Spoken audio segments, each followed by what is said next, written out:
Bismillah, Assalamualaikum warahmatullahi wabarakatuh. Saya Ania Suryani dari kelompok 1 yang beranggotakan 4 orang. 3 lainnya yaitu Elin, Nikmah, dan Hanif ingin mempresentasikan pengertian, penerimaan, dan perkembangan mu'jam. Sebelum masuk ke pengertian mu'jam itu sendiri, ada baiknya pendahuluan. Nah, bahasa apapun di dunia ini termasuk bahasa Arab pada mulanya merupakan bahasa lisan, bukan bahasa tulis. Jadi bahasa tulis itu muncul kemudian setelah manusia mengenal dan mampu merumuskan huruf-huruf atau simbol-simbol bunyi. Nah, mu'jam juga merupakan kebudayaan tulis menulis atau kebudayaan cetak yang biasa disebut printing culture. Mu'jam itu juga bukan hanya sekadar mencatat atau menyimpan makna kata, tetapi juga berperan menyimpan kekayaan bahasa sebuah bangsa yang tidak sanggup disimpan dalam ingatan manusia. Jadi mu'jam sendiri itu karya besar suatu bangsa ya, sebagai rujukan standar dalam menjaga dan melestarikan bahasa. Lalu masuk ke pengertian. Secara etimologi, kata mu'jam berasal dari kata al-uj dan al-ajim, lawan kata dari al-arab dan al-urd. Kata al-ajim berarti orang yang ucapannya tidak fasih dan pembicaraannya juga tidak jelas. Sedangkan kata ajami lebih identik dengan sebutan untuk orang Arab, baik ucapannya fasih maupun tidak. Kata ajam sinonim dengan kata abham yang berarti sesuatu yang tidak jelas. Karena itu dalam bahasa Arab binatang juga disebut ajma atau bahimah, ya kan? Karena binatang tidak bicara, bahkan segala sesuatu yang tidak mampu berbicara dengan baik dan benar bisa disebut ajam dan mustajam. Nah, bila dilihat dari aspek morfologis, kata mu'jam berakar pada kata kerja yang berwazan af'ala. Wazan ini dengan huruf tambahan hamzah pada awal yang berarti memiliki fungsi ganda gitu. Bisa berfungsi menetapkan atau berfungsi meniadakan. Contoh kalimatnya itu akramtum alim, ini kebalik ya. Berarti aku memuliakan guruku. Selanjutnya yaitu secara terminologi, mu'jam adalah sebuah buku yang memuat jumlah besar mufradat. Yang seperti saya katakan tadi, yaitu menyimpan kekayaan bahasa sebuah bangsa yang tidak sanggup disimpan dalam ingatan manusia yang tadi saya bilang di pendahuluan. Interpretasi atau penafsiran, maknanya yang disusun secara sistematis. Nah, lalu di sini ada sejarah mu'jam Arab. Penyusun mu'jam bahasa Arab dalam bentuk sebagai karya linguistik yang komprehensif pertama kali muncul pada abad kedua Hijriah. Maaf, banyak tipe ngomongnya.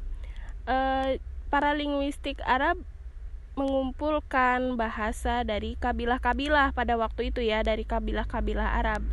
Usaha untuk memperoleh bahasa Arab dilakukan di Jazirah Arab. Kemudian mereka hijrah ke dekat Irak sehingga mereka memperoleh ilmu bahasa di daerah Basrah dan Kufah. Para linguistik mengambil bahasa fusha dan meninggalkan sigot dan lafaz yang tidak fusha. Kabilah-kabilah yang dekat dari Arab termasuk ke dalam kategori fusha dan meninggalkan lahjah. Apa ya lahjah itu? Kabilah yang jauh dari fusha. Bahasa fusha diambil dari kabilah Qais, Tamim, Asad, Huzail dan sebagai kabilah Kinanah dan Ta'i. Nah, dalam pelestarian mu'jam Arab dilakukan kodifikasi dan sistematisasi paling tidak mengalami 3 periode penting. Yang pertama itu periode pembukuan, lalu penyusunan. Lalu yang terakhir itu kodifikasi mu'jam atau ensiklopedia.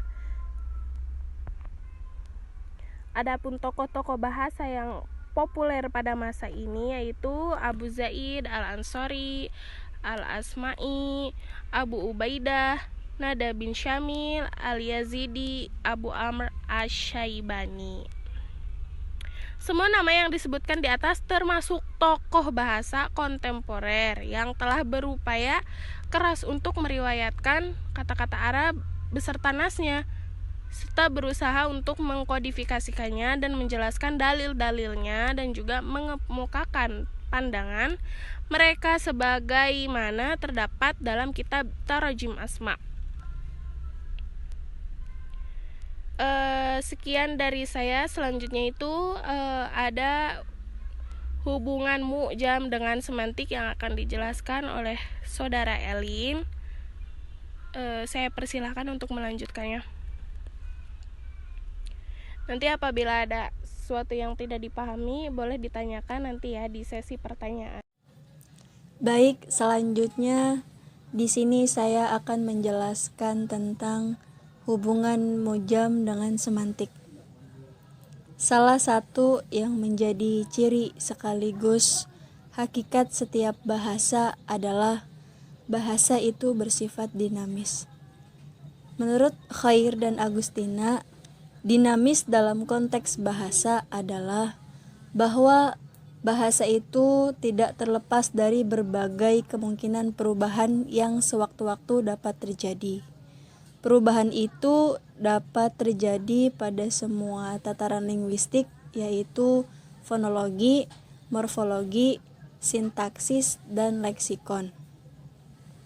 Kedinamisan setiap bahasa itu terjadi karena bahasa merupakan hasil kebudayaan manusia.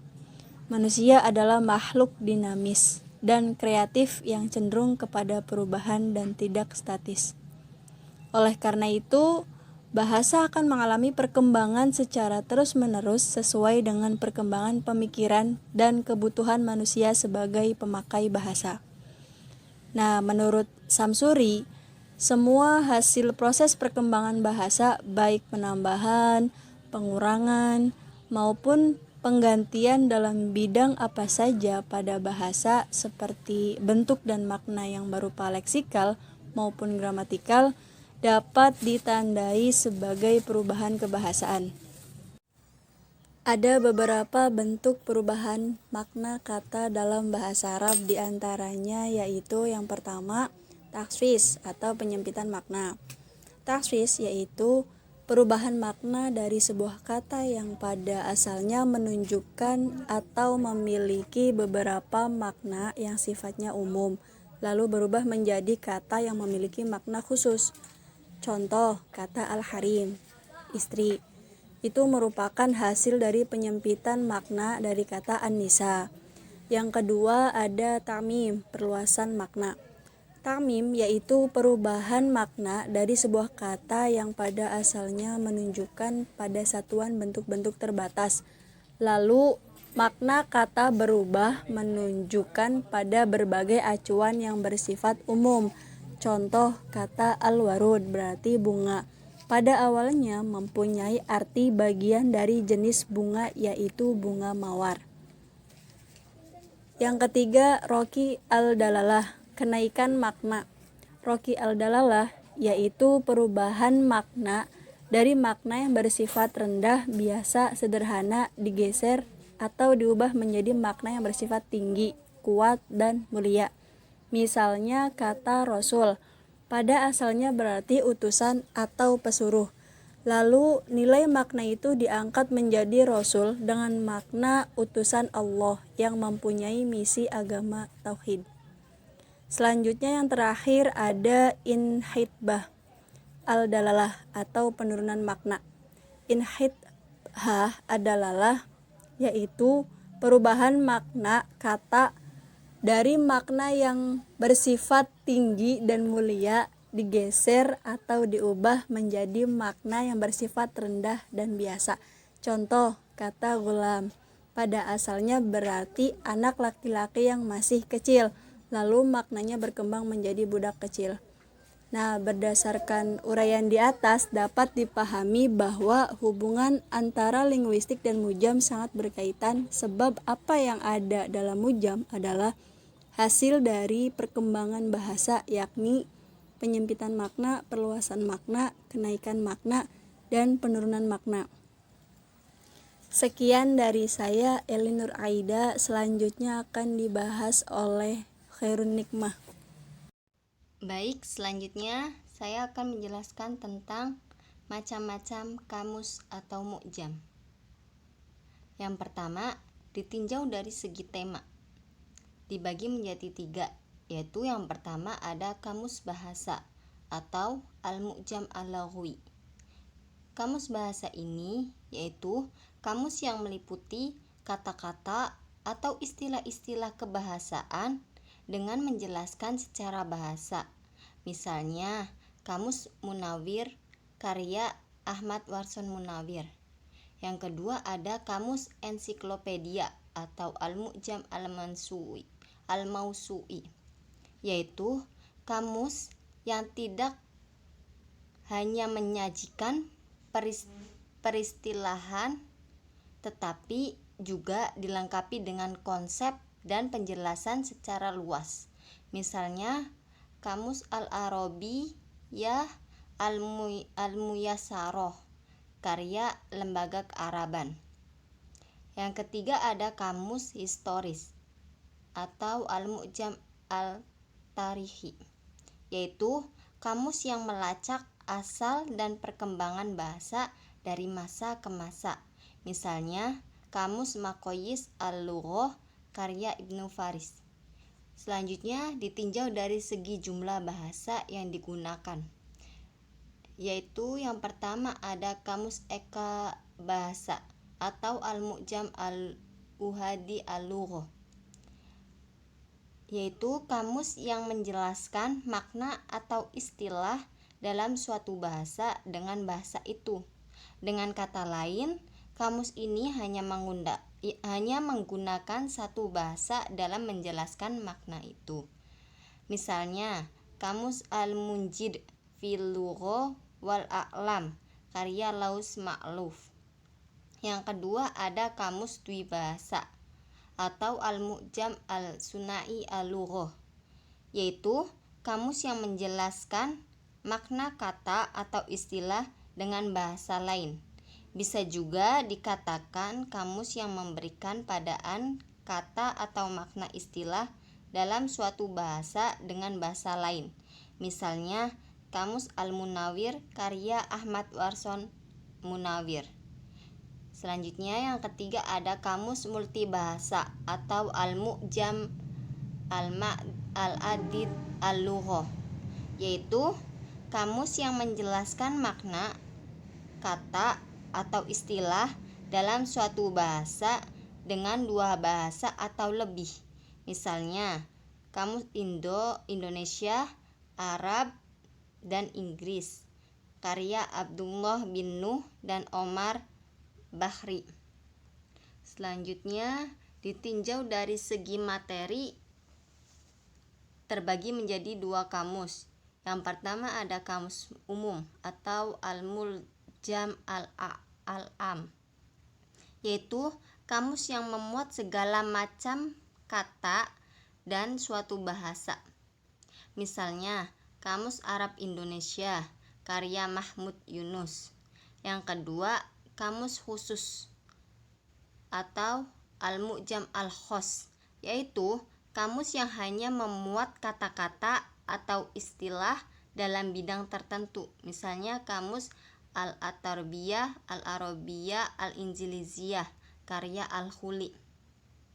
Selanjutnya yang terakhir ada kamus ditinjau dari segi susunannya, terbagi menjadi 2. Yang pertama ada kamus alfabetik atau Al-Mu'jam Al-Fabai, yaitu kamus yang memuat kata-kata atau istilah dengan maknanya secara abjad. Jadi kamus ini disusun dengan abjad, urutan abjad, misalnya dari A sampai Z atau alif sampai ya. Misalnya Kamus Al-Munawwir karya Ahmad Warson Munawwir. Yang terakhir, kamus tematik atau Al-Mu'jam Al-Maudu'i, yaitu kamus yang memuat penjelasan kata-kata atau istilah secara lengkap berdasarkan tema tertentu. Misalnya, The Cultural Atlas of Islam. Itu saja yang dapat saya sampaikan. Selanjutnya dijelaskan dengan rekan saya, yaitu Hanif.